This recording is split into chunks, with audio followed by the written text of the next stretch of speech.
Hello neighbor, this is Curt with etrailer, and today we're taking a look at the Westin PRO TRAXX oval Nerf bars on our 2022 Ram 1500. Now if you've had any experience with these Nerf bars, or if you have questions about them after watching this video, go ahead and leave them in the comments below. We'd love to take those and use them to help our other neighbors make the best decisions possible.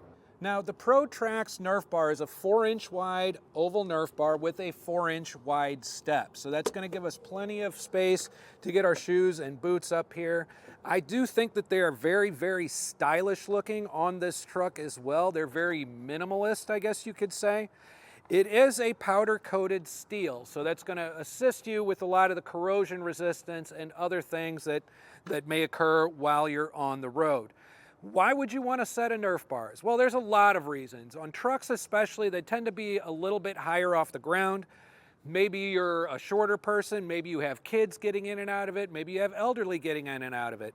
All this is really going to do is help make it safer getting in and out of the vehicle without having that much of a drop or a step to do it. Also, if you are somebody that likes to store things on the roof of your truck, it's not as common, but some people do it. This is going to offer a way to be able to step up and get up there. Also, if you have a ladder rack with a cantilever, you can reach that from there too. So there's all sorts of uses and reasons to have a set of Nerf bars. And to be honest with you, they are something that you can install on your own right in your driveway. However, if you don't feel like doing that, use our dealer locator to find someone to do it for you. But right now, follow along with us. We'll show you exactly how we got these installed. Now, the first thing we're going to do when it comes to the installation is get our brackets taken care of. The brackets do come in 2 pieces, so they have to be assembled. It's also important to note that each of the brackets are stamped with a letter, and that's going to determine which position on the vehicle they go to. Each side of the vehicle, driver and passenger, has 3 mounting positions. From the front of the vehicle to the back, on the passenger side, you'll use bracket B as in Baker, A as in Alpha in the middle, and for the tailgate bracket is going to be D as in Delta. On the driver's side, that order will be D as in Delta, A as in Alpha, D as in Delta. So DAD on the driver, BAD on the passenger. But we're going to go ahead and assemble our final bracket. In order to do that, you'll take this piece here and you'll notice it has a lip. That lip is going to need to face toward that bracket side there and go right underneath it. Now it's got a square hole. There is going to be a carriage bolt that you'll get that'll have a square fitting on it. So we could put that right through just like so, and then we're going to put in our washer, our flat washer, our lock washer, and our nut. Now, I am going to hand tighten this down. I am not going to tighten it down completely because before I do that, I want to have this slight adjustability just to help us out with the mounting. Now that we have our passenger side brackets assembled, let's go ahead underneath the vehicle and I could show you where these are going to get mounted.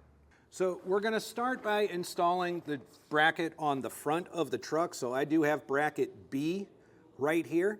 And the underside or the mounting points on a Ram are a little bit different compared to a lot of trucks. Most trucks have a bolt hole that you're going to bolt into. However, on the Ram, what you're going to end up with is 3 studs coming out, and that's going to be true of each of our 3 mounting points. So what we're going to do is make sure that this kind of cup side is facing out.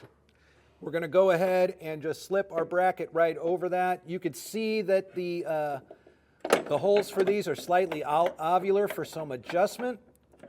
But once I get it on there, I'm going to take one of my flat washers, lock washers, and nuts, and we're going to go ahead and just, again, keeping it loose, we're going to hand tighten these down as much as we can.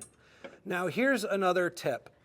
Because these studs have been exposed under this vehicle and taking on the elements, you're probably going to want to get a wire brush to kind of help clean those off. But I will tell you right off of the bat, even on a newer Ram, you're generally going to have a little bit of difficulty threading these from time to time.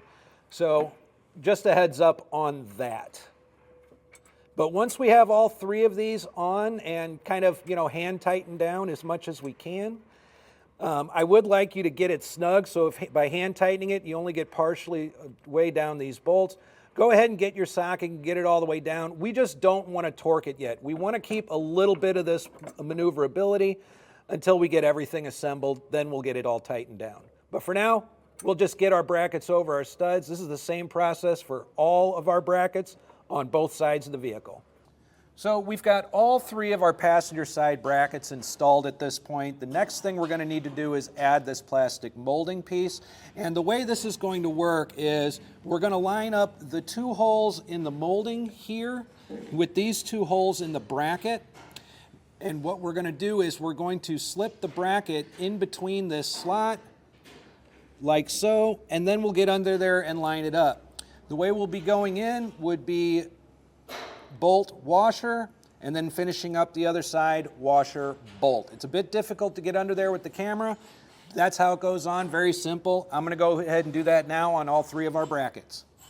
All right, so now that we've got that molding tightened down, the next step is going to be to mount our running board itself. So it is pretty easy to determine which running board goes on which side. There, in the front of this step here, there's a short amount of open tube. There's a lot more of that open tube behind this step here. This open tube end, where it's longer here, more exposed, that goes toward the tailgate. So that'll help you to determine which running board goes on which side of the vehicle. Once I get it over there, I'm just going to set it in the cups of my bracket.